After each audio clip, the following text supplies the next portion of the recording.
Hello, everyone. Welcome again to Woodside SDA Youth, where we are doing the Bible reading plan or 365 days with Jesus. For those who are joining us in this journey, we are trying to read the entire Bible in 1 year, and it can be very hard doing it by yourself. And by us doing this ministry, doing these videos every day, we're trying to build a community and encourage you to not give up on this journey. It's a beautiful journey, and to stick with us so that we can learn more about the Bible. So today we are continuing. This is day 2 of Leviticus. We were supposed to read chapters 5 through 7. And let's do a recap of what we learned yesterday. So, yesterday we were introduced to the burnt offering, we were introduced to the grain offering, the peace offering, and the sin offering. He gave us a lot of details on what were the circumstances where the Hebrews would offer these offerings and how the processes were going. In chapter 5, which we read today, it introduces us to the trespass offering, which is a kind of a different one. It explains this to us. And also, in the following chapters, chapters 6 and 7, it gives us more of the background, kind of more behind the scenes of what the priests, like Aaron and his sons, were supposed to do when they were offered the burnt, the grain, the peace, and the sin offering. It gives us a little bit more details than the first 4 chapters that we read. So, like we do on these videos, we're going to go straight up to what new things I learned. So, one of the things that I learned is found, I believe it was in chapter 5, where if a person, when he's doing the offering, specifically the trespass offering, when they don't have a livestock to offer, they don't have a lamb, they don't have a bull, they don't have it because they're probably not rich enough, not privileged enough to have that animal. God says that they can give a turtle dove, and which is much cheaper, and most people have these doves. But if they didn't, if they were less fortunate than other people, God also says you can offer me grain, or flour, which it was. And I kind of like this. Actually didn't know about it. I always just assumed that people who had a lot of livestock would donate to those who didn't have, who didn't own those animals, so that they can all share and atone for their sins, right? But I didn't realize there's so many people in the people in Israel, like thousands, and not everybody had an animal, specifically one that didn't have blemish, the one that had any defects. So this I finally realized, wow, God also made a way out for the person who's not that rich, and also who the person who's poor. He wants everybody to participate, and I thought that was very wonderful to read. Also, one of the things that I learned, and it kind of will tie up to the second point, which is what questions do I have? So the second thing I learned was in chapter 7, where it is, and the peace offerings, when it gives more information about the peace offerings, in like around verses 17 through 18, we see that a person is giving a peace offering, a specific peace offering. And one specific thing about the peace offering that we learned yesterday was that the priest wouldn't eat it, but the person offering it would eat it, right? So in verses 16, 17, 18, it shows a scenario where a person gives the offering, right? And he needs to eat it, consume it in the first day. Now, if it was a different type of offering, peace offering still, he can eat it the first day and then eat the remainings on the second day. But if he is not able to finish it and the third day there's still remainings, he shouldn't eat it. Like that's it. The process is it. But if he eats it on the third day, then the whole offerings, the whole situation, it's not gonna work, and his offering is it's not worth, it's not valid anymore. So my question is why, why, right? And on the third day, I guess it could be a hint to Jesus dying at the cross, dying Friday, Saturday, and then rising up again on Sunday. Maybe this could be a meaning, God rises, Jesus rose on the third day, so they weren't allowed to eat it on the third day. I don't know. I'm just throwing things around in my head. But yeah, that's what I encourage you guys to do, just to think about things, ask questions. Don't be afraid to ask questions. We are in a very hard book. Leviticus, a lot of people leave the church because they misunderstand Leviticus. So I want you to not be afraid and just ask questions. God wants us to know more. God wants us to investigate and not be afraid of his holy word.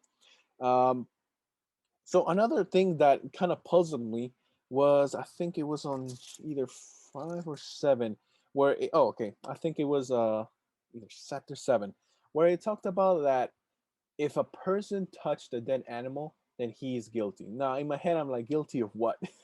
What is the guilt? Why touch an animal? I can see why God tells them that, for sanitary reasons, right? But I don't understand what was the big deal of touching a dead animal. I mean, they were okay of touching it, when it's cooked, right? But actually, I think the verse says unclean animals. So what was the reason why they couldn't really touch unclean animals? And I get if they became unclean, but why would there be guilt on them? That's one of the questions that I have. And if you came across that verse, unfortunately, I don't know exactly where it was, where I read it. If you have more knowledge about this, or you caught something, a special detail that I missed, please leave it down in the comments, or just inbox us, leave us a message. So yeah, those are some of the questions that I have. So now, one of the most important things: what can I apply to my life? Now, there's so many things that here that I can apply to my life. Now, yes, it was kind of a weird reading, difficult processes of offerings that kind of made me make you puzzle a little bit. But we really encourage you to find something that you can apply to your lives.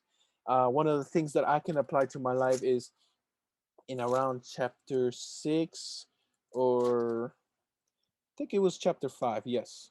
So in in those times, there were situations where the people did something and they didn't know it was wrong, right? They they committed a sin, but you know the same way that you and me commit sins on a daily basis, so many things happen. We snap, we commit a sin, but we're not, most of the times we're not aware of what we did, right? God did here provides it out. He says if you weren't aware of it, but you come aware of it later, you can go and give a sacrifice and offering for that. Or like if you feel that there's a guilt inside of you but you don't know what it is, still bring an offering here. Let's make it all good and let's forgive you. That's one of the things that I see God being loving in a way.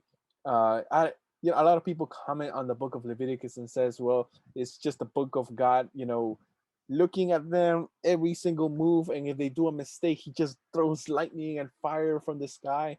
But right so far, the first 7 verses, 90% of all these passages and verses has to do with forgiveness, has to do with the offering, has to do with the sacrifice, which involve God forgiving them, God giving them a new chance. So far, I'm seeing forgiveness and love in the book of Leviticus. Maybe there's some, for example, in chapter 7, when the people were unclean, they have just touched something unclean, and they go and touch something holy.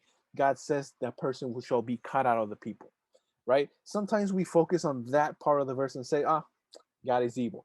See, I knew it. I knew God was evil, and we just ignore all the wonderful, things that God says. Like most of this is a good news for the people of Israel, and it could be good news to us because we see that God is a forgiving God, right? And for example, when in chapter 7, when it mentions the person who's unclean and he knows he's unclean and touches something holy, he should be cut off. Like, it's not that God comes to the people, makes them, if let's make an example, he tells them, lift this 300-pound box, and if you can't lift it, you will be cut off the people. Like, no, no, no. God doesn't give you things that are impossible for you to do. Like, um, for you to be unclean and know that you're unclean and touch something holy, you had to be a crazy person, in my opinion. Like back then, you had to be a crazy person. You had to be someone who really does not care about anything holy. You had to be a person who really disregarded anything that God said for you to actually be cut off from the people.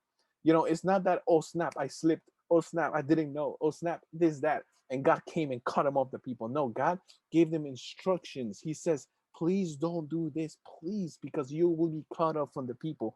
This is something terrible. I'm describing to you what it is so that you wouldn't do it. And it's not something everybody does, right? Please don't do this. Like, I see God outlining exactly what he wants the people of Israel to do. And most of these things are like, you had to be a crazy person to do them anyway, right?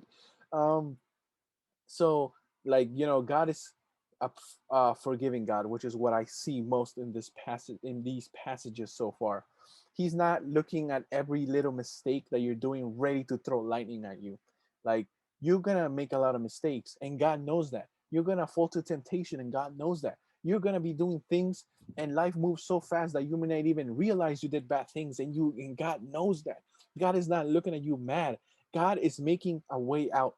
The same way He made plans and processes and ways of escape from sin and from condemnation to the people of Israel, the same way He offers you a way out from your sin. He offers you salvation. He offers you forgiveness. He knows that you will fall, and that's why He made these things so that you can escape death, so that you can escape perdition, so that you can be saved. So, people, if you're reading Leviticus along with us, and you're kind of scared of reading the passages, God says, if you do this, you'll be cut off from the people. Focus on the passages that say God will forgive you. Focus on the passages where God is making a way, for you to escape that guilt. You know, now we can look at Jesus Christ. Back then they were looking at a system that reflected Jesus Christ's suffering and sacrifice. But now we know that that thing happened. God made a way out, and He's stretching out His hand to reach you and to take you out away from that place of sin. You know, I want to encourage you to look at these passages, even though they're very confusing and hard at many times, to look them with eyes filled with hope, to look them with eyes filled of faith, to look them with eyes knowing that God will forgive. So that's it for the reading. Tomorrow we have other readings. Oh, okay. Okay. Whoa, okay. The next following chapters look very interesting. So I very encourage you guys to keep on reading. If you miss a day, don't worry about it. Make note of what days you missed. Try to catch up when you have free time, or in Sabbath when you have a lot of free time after church. Try to catch up.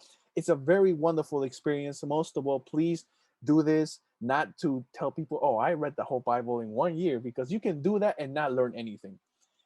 Do this so you can open your heart. Do this because you want God to talk to you. God bless you.